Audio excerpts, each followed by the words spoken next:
a can I get them all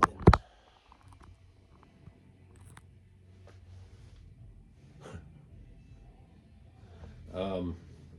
A post on drumforum.org about how many pedals do you own.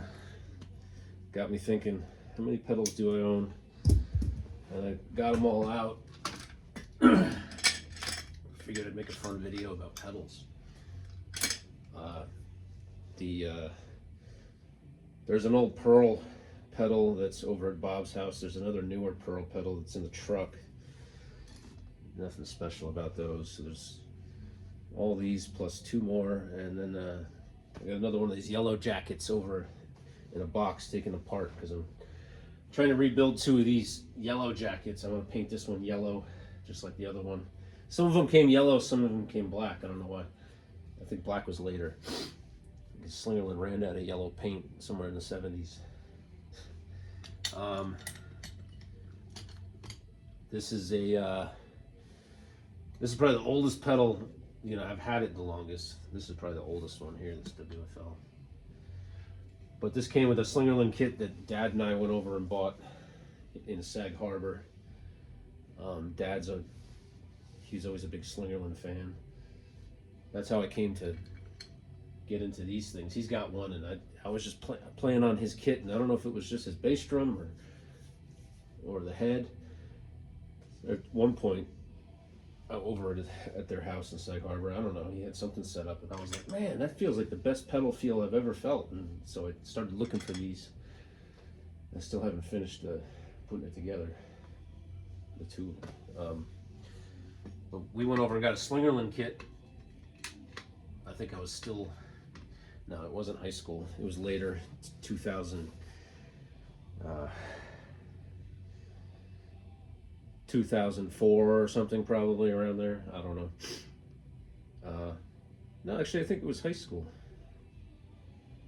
I don't know. It doesn't matter. Cool old Slingerland kit. He still has the drums. I actually took the bass drum from it and covered it in chrome for the kit that I use in moving the stereo, because he had them all apart, and the floor tom on that kit got wet. It was the plies were all kind of messed up on the inside, and he never used those drums, and they got taken apart. And I was like, can I have the bass drum? Kind of messed up the whole collection of their like a dark mahogany stain. Whatever, we can always put them back if we want to. The wrap that I put on the bass drum is just a glue on. I think it is. I don't remember. I meant a tape on. I may have glued it too, now that I think of it. Oh yeah, and I went and I sanded the whole thing down to make it flat. So yeah, that's out of the cards. Never mind. This is going to be a long video, I think. We're only on the first pedal. Got the.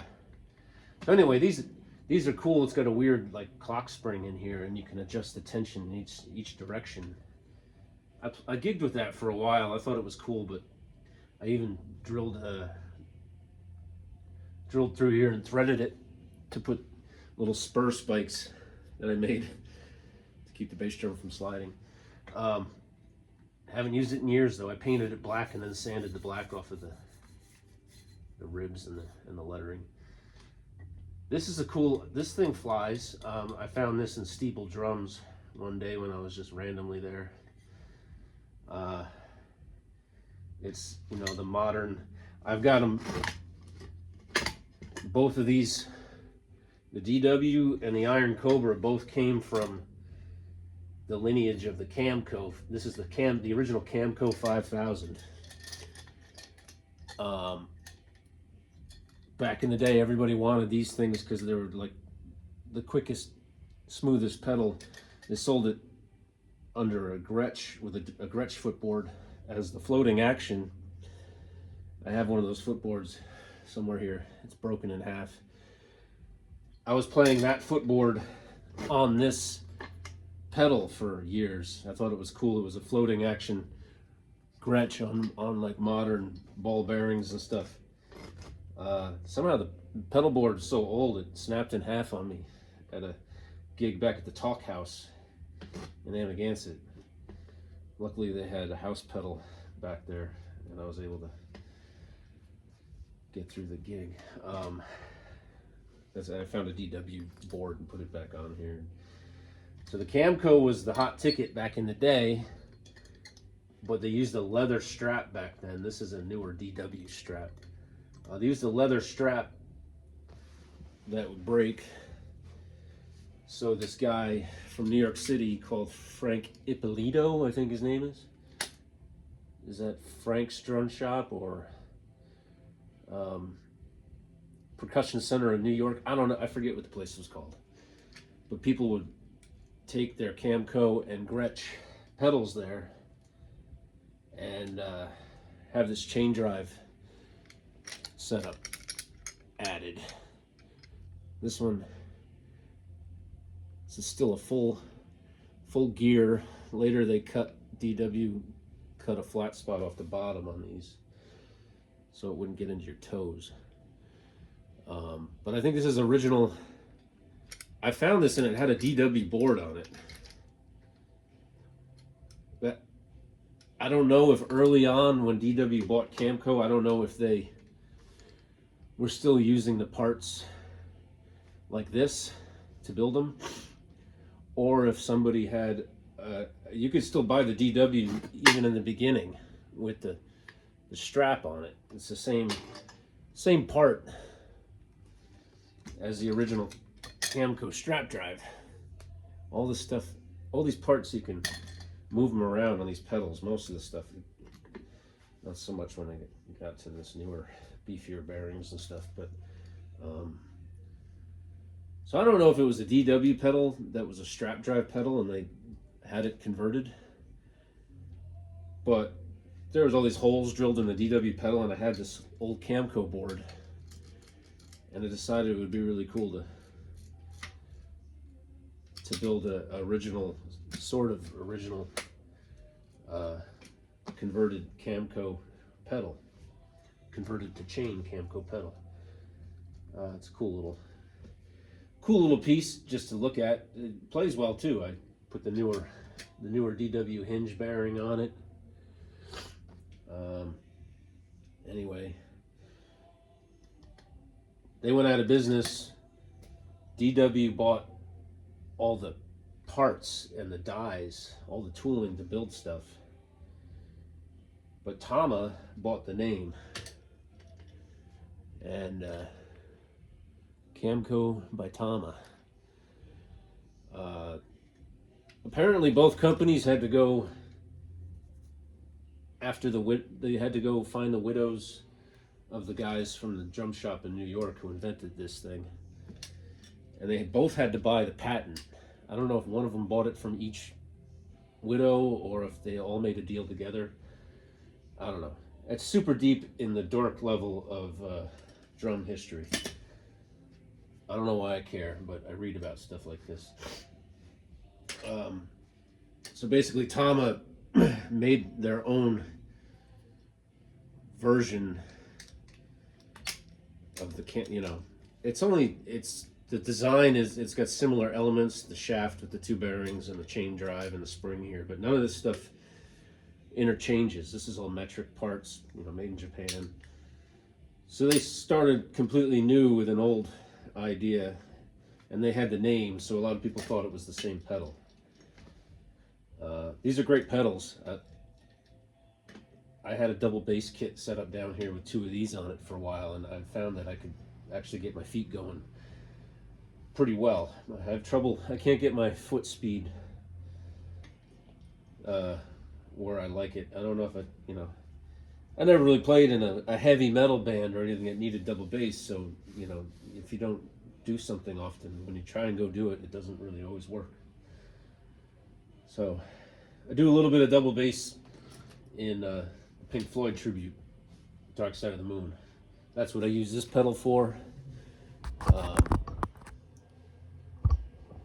The Pearl Eliminator, you can move these gears to get a round cam feel or an offset cam feel. I think there's a third one, a little bit in the middle of all those or something.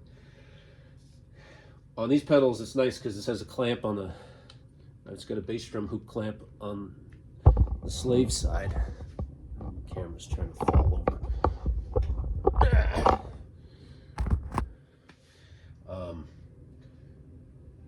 All I had to do was add this beater mount.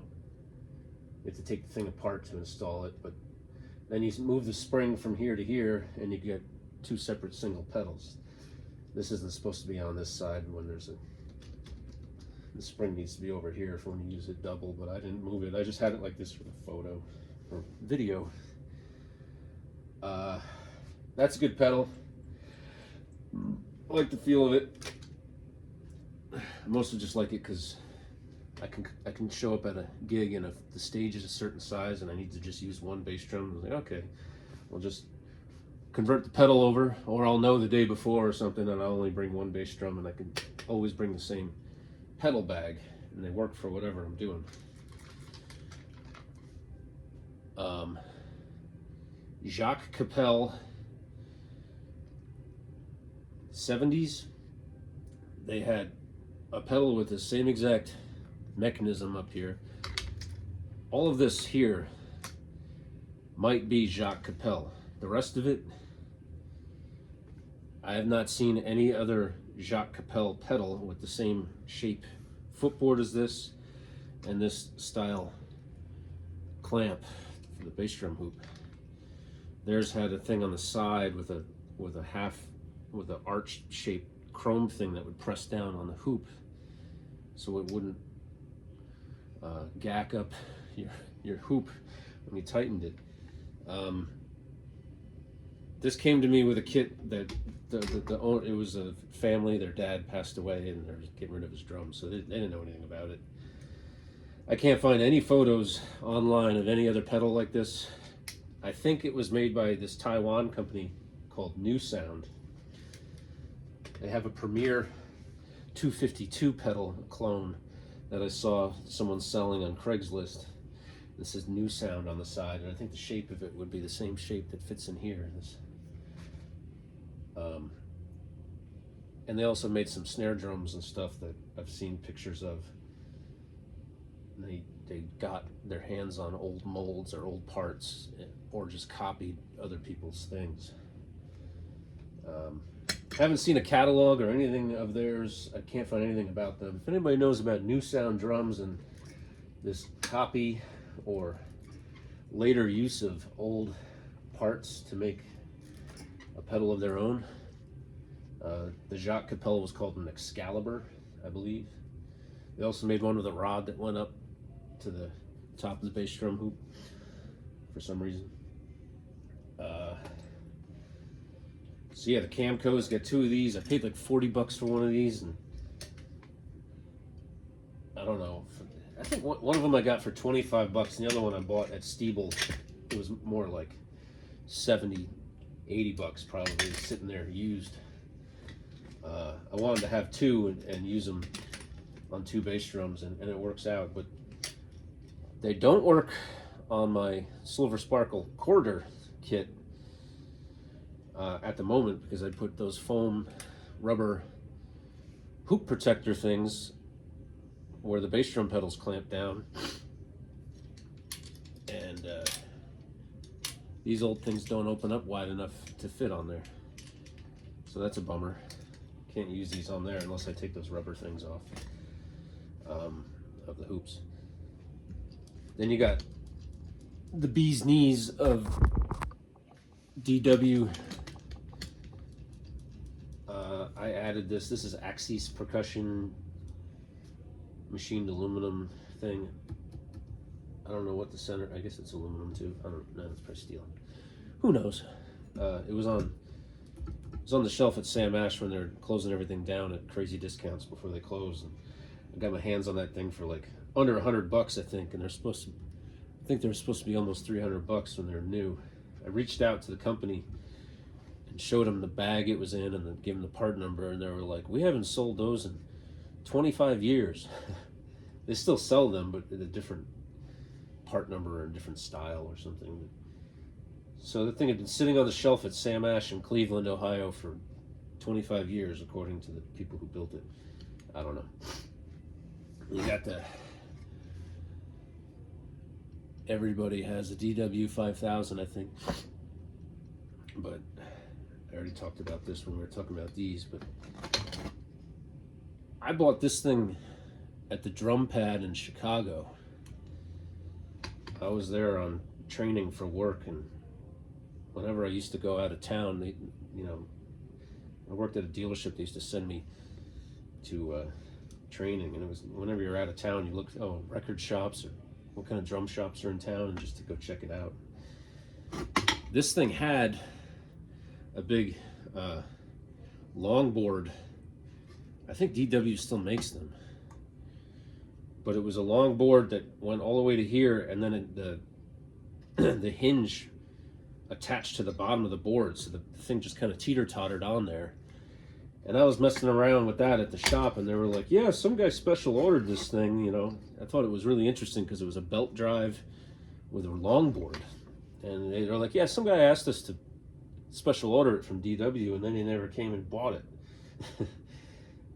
So I was like, ah, that thing, that's going to cure all my woes with my feet. I can't get my foot to do what I want it to do, ever. I bought that and thought it was great, and then when I took it home and connected it to an actual drum kit and started using it, I was like, yeah, I actually don't like that.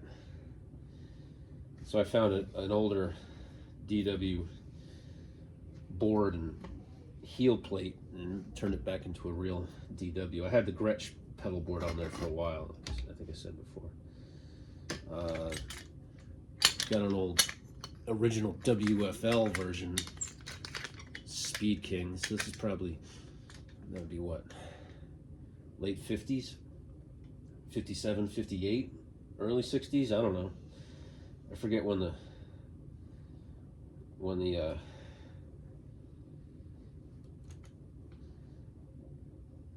Ludwig sold his name to Leedy. Ludwig went away, and it was Ludwig and Leedy, and he had to call his company William F. Ludwig, WFL, for a while, and then they ended up buying the name back later. Everybody's probably played on a Speed King or owned one. I don't know, maybe not. I think he used one for a few years. And they call them the Squeak King a lot because all this stuff is just metal to metal. And you listen to old James Brown records or a lot of Led Zeppelin stuff, and you hear like, think of that song, Since I've Been Loving You.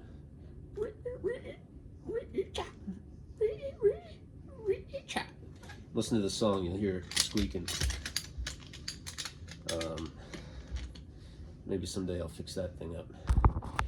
But for now, it's just an old trusty Speed King. Yeah, I stopped talking about the 9000s. This is like 327 out of 500 made. Pretty special. When the 9000 first came out, this is how they introduced them. Now, if you get a 9000, it actually has more adjustments to independently. I think on this one, all I can do is move where the spring connects, and that changes the pedal board height, but the beater angle can't be moved separately of that. On the 9000s that you buy now, you can do that. I don't know where they put the thing to make it work, but that's what's cool about like these pearl pedals. You can change the length of the chain, so when you move your beater angle, you can put your footboard height where you like it. Probably the best way that anyone's come out, well, not the best, but the best out of all these pedals is how this one is. You've got an Allen, so you can crack that loose, and they give you the tool on the side of the pedal. Do a little demo. This is the most boring video ever. Crack that loose and you can go loose enough. You can put the, obviously tighten it back down where you like it.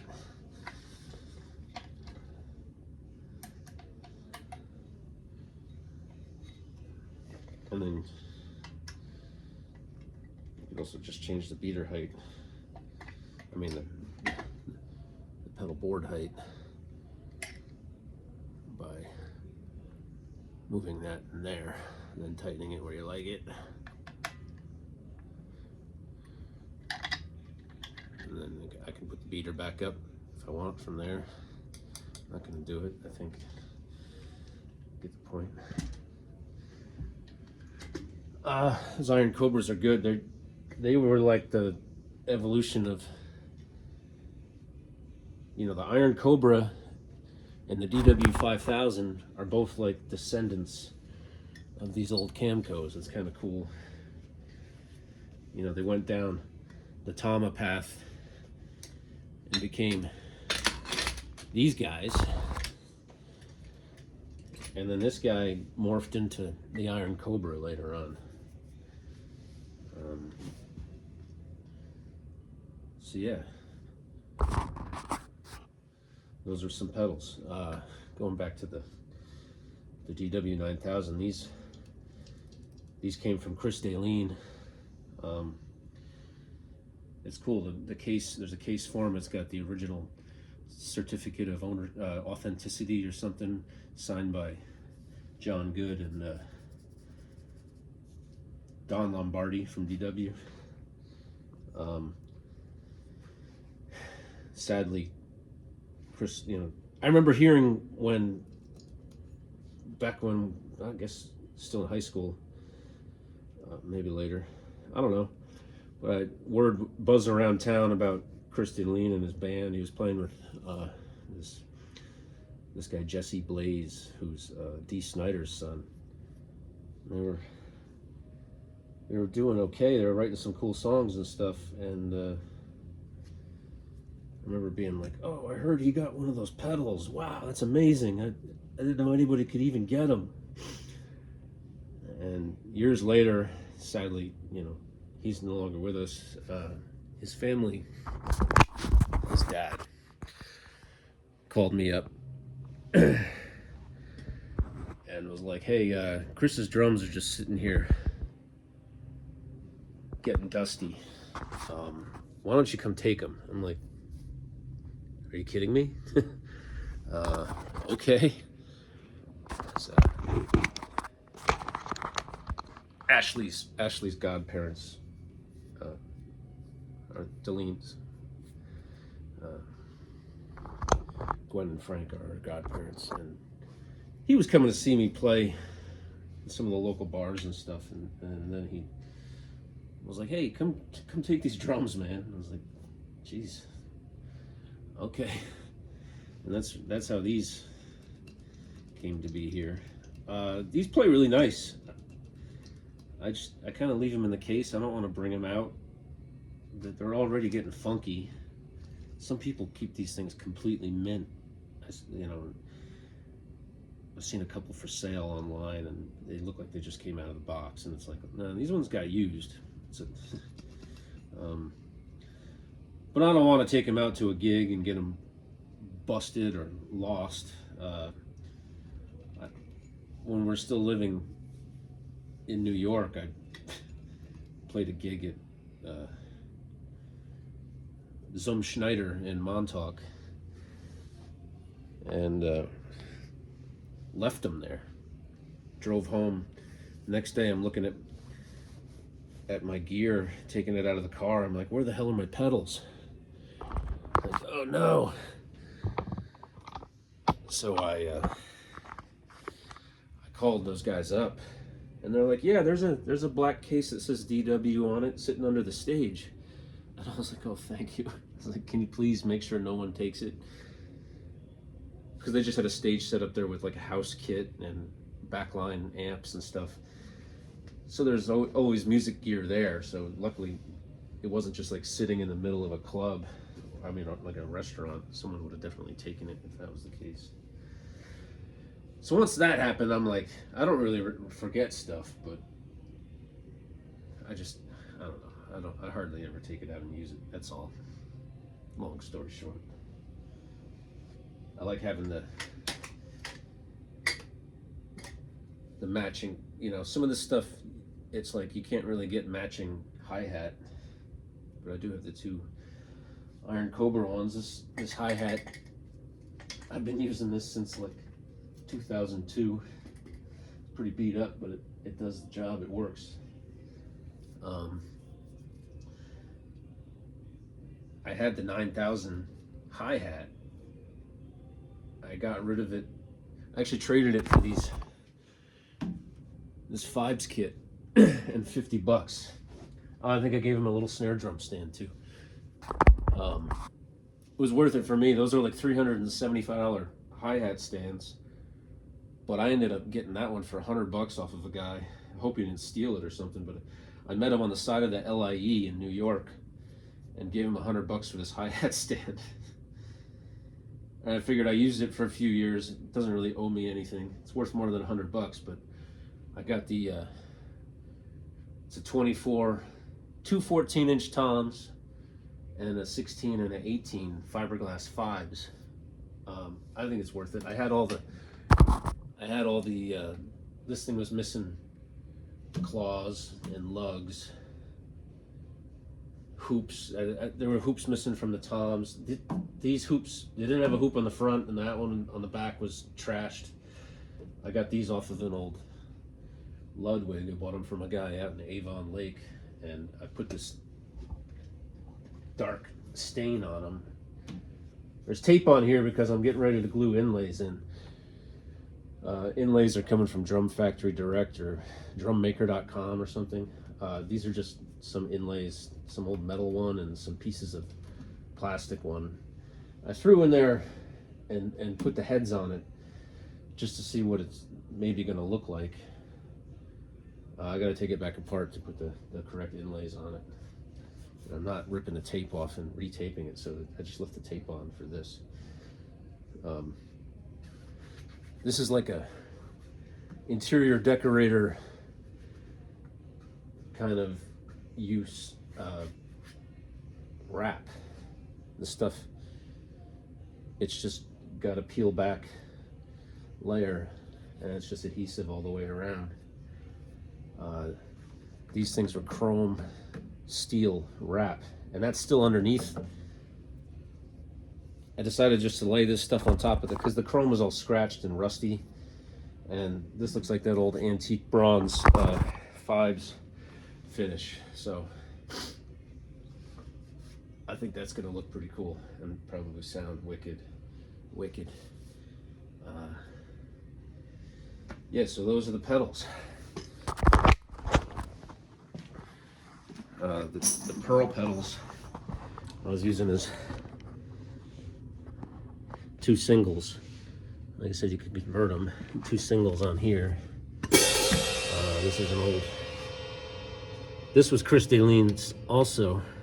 He cut one of the legs off of it to fit a double bass drum pedal, but it wouldn't stay up. It kept falling over with only two legs on it. I don't know. Never got to talk to him about that, but he was probably like, "Damn it!" Maybe he clamped it to his rack. I don't know.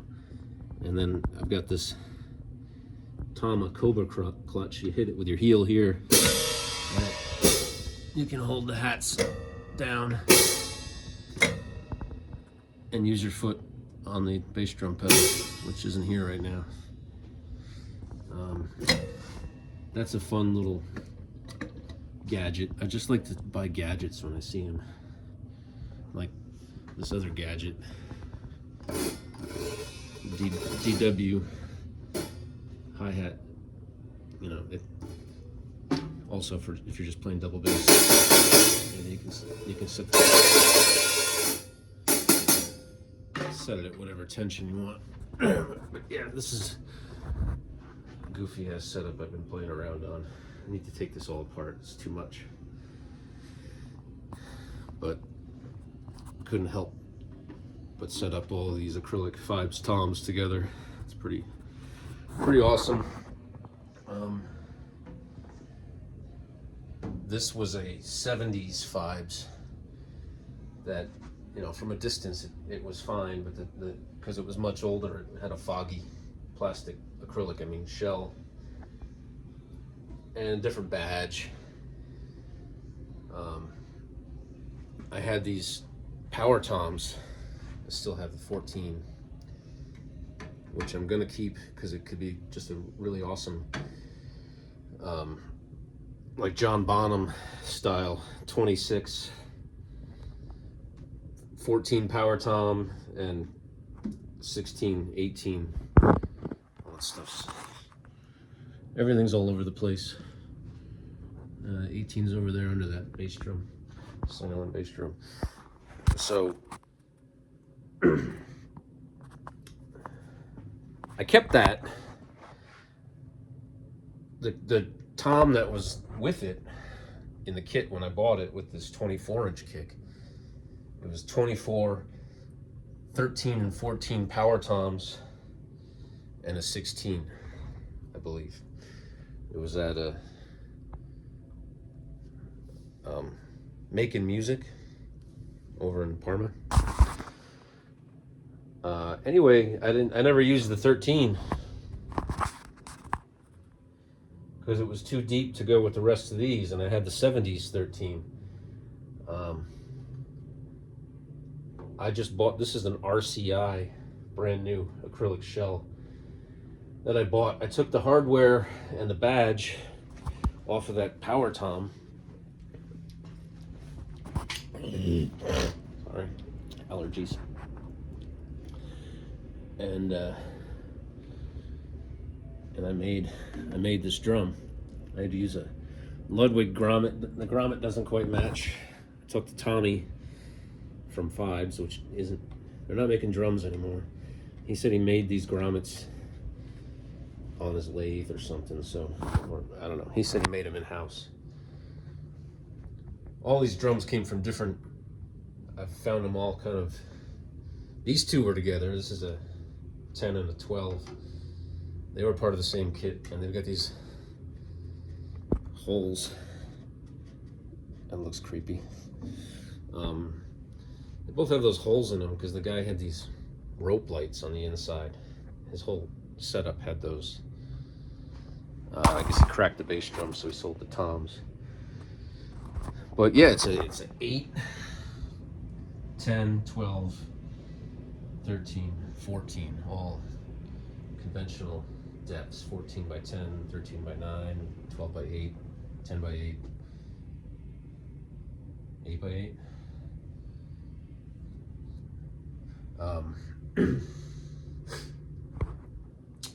Anyway, and I took the shell from that power tom, and this video is going awry. What is going on here? And I built two little 13 by 7 snare drums. I gotta sell one of them because I don't need two. The other one's in here, all apart. I like this one better because it's got the, you know, everything's backwards. It's got the, I had an extra Fibes badge from another little tom, little wood tom. I took this apart. I forget why. I needed to do something with the lugs. And now I'm waiting for Ashley's trying to get her cricket machine put together or set up to make me some new black rubber gaskets. Some of these we did make on our machine, but they came out a little bit like a bunch of these. I used them on this. They're not quite cut well. They're a little weird if you look close. So once she gets those whipped up, I'm gonna put them on there and finish that snare drum. Yeah, that's my thumb again. Yeah, so anyway, pedals. Yeah. I could even go on and probably figure out where I got each pedal. I started this video before and cut it off because I dropped the camera or I said something stupid. I don't know, but the ghost pedal came with the bass drum that's over here in the case that I wrapped in chrome for the Cars Tribute Band back in early 2000s or something. Dad and I went over and bought this slingerland kit. 12, 13, 16, 24. He still has all the toms. It was all those were apart, and I needed a 24, and he was like, yeah, take this one. So I built that kit. But yeah, that ghost pedal came with those, and there was a snare that came with all that stuff, which was the guy said he had a five snare that he cracked.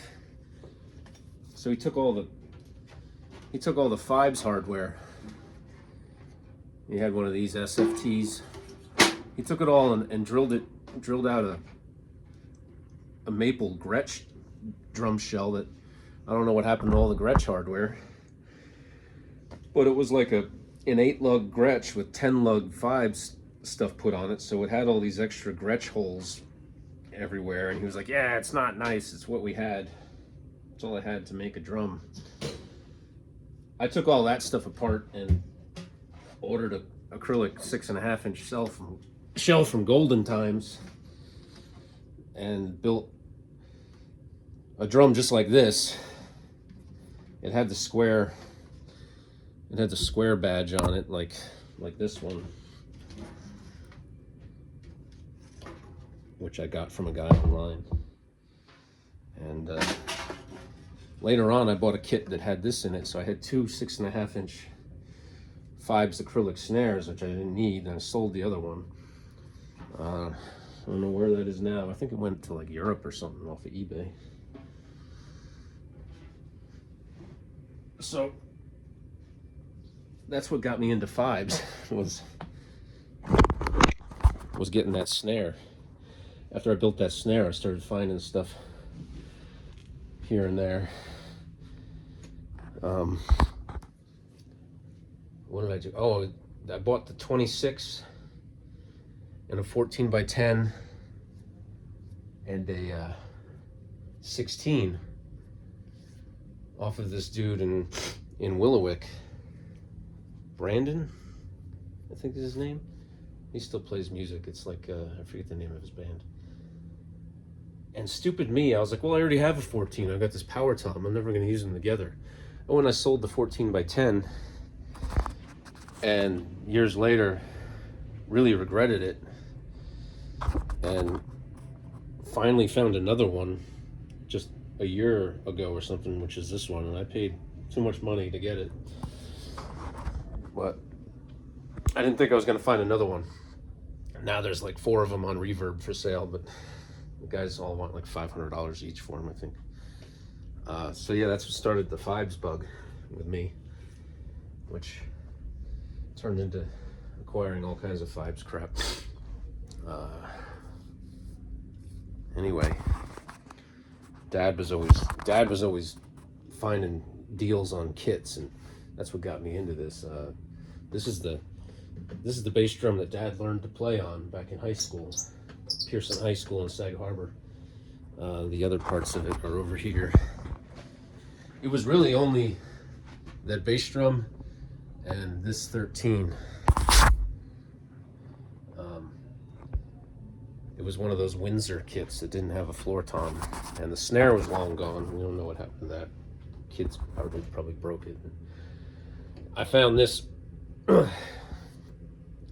Rewind. They kept that kit at the high school up until when I went there, and I saw it up on the shelf. I actually took some of the stuff down and put it together with some other drums they had, and would play on them. I was telling Dad about it. Those are still there. Wow, you know, that's what I learned to play on. And I kept bugging the music teacher about them, saying how much my dad cared about them. She's like, yeah, we'll try and do something someday. Maybe we can sell them to you. I don't know. And then the next music teacher who my younger sister Deanna had somehow more conversation happened about the drums. Maybe my dad bugged him or something when he was in there, and he just gave him to Deanna and Dad one night, and came home with him. He's like, look what I got. But it was just the 13 and the bass drum. I went on eBay after we got those, and I saw this. The guy didn't know it was a Slingerland because they didn't use badges back then. He thought it was a Japanese copy of a Slingerland. I think this was like $100 I got this for. That's like a 58 or a 60 or something. I don't know, it's older. It's got the older style tone control, and it had older style push button legs, which we switched. I think it's that old. I don't know. And then Dad got this 8x12, which does have a badge because it's from the later 60s. This is the only tom on the kit that has a badge. The bass drum has a badge, and this has a badge. And he went and he put them on the double set-o-matic thing. I don't really ever use them like that. I just like having one rack tom and one floor tom. Plus that set-o-matic thing just kind of wobbles around. Yeah, this was supposed to be a pedal video, and turned into talking about drums. Here's the other.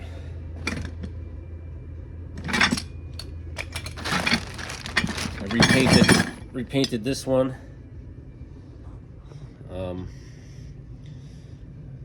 It's like Caterpillar yellow I used. And I've been collecting parts. John Moritz from Chicago Drum, his family, or his dad and himself, he used to work at Slingerland. He ended up with a bunch of old Slingerland parts, and he builds drums that are like old Slingerlands. But you can buy a lot of the replacement pieces, a couple things that he still has.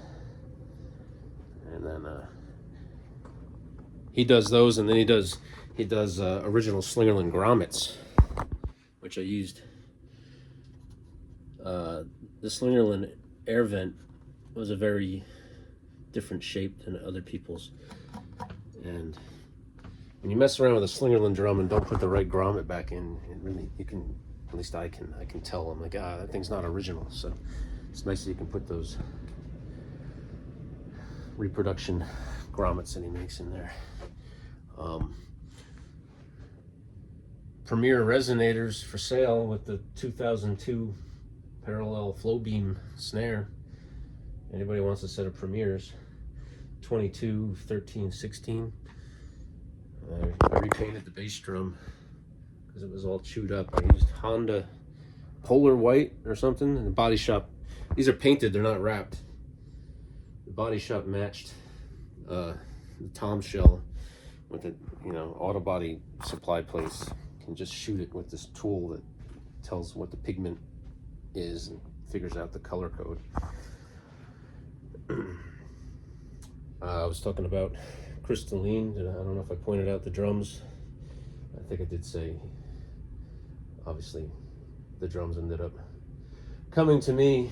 I added another bit. He didn't have double bass drums. I found some more stuff over the years that matched and added things. All this rack system was part of his arsenal too. This was one of his crash cymbals. Got a bunch of great cymbals from that lot. Some of them I let Dad use, and I think he may have, I don't know, I haven't seen him in a while. And I wasn't paying attention to much of it because I later on got the Peisty bug and started collecting Peisty cymbals. And all of Chris's stuff was Zildjian, and I wasn't really using any of it. Not that I wouldn't, but I do have a whole like Sabian and Zildjian cymbal collection in one bag, which I usually use doing the Cars music. I have a whole set of Zildjian Sabians, and then I have a whole set of Peisty. And these are a couple of the Zildjians here. I just set them up on this thing just for fun. But I do have small pasties. I've got 6, 8, 10. I think there's a 12 here. And then the Sound Formula 14 is kind of like a big splash. It's neat. And then we got the Signature 16, 2002 16, 2002 18, got 18 2002 China, 20 2002 China, and this 20 inch giant beat, and 24 inch 2002. You know, 15 inch Sound Edge hats, and I found these little 13 Sound Formulas, which are really cool. This is from Tom Foote up in Buffalo, New York. He takes cymbals and repairs cracked cymbals with this jewelry welding machine.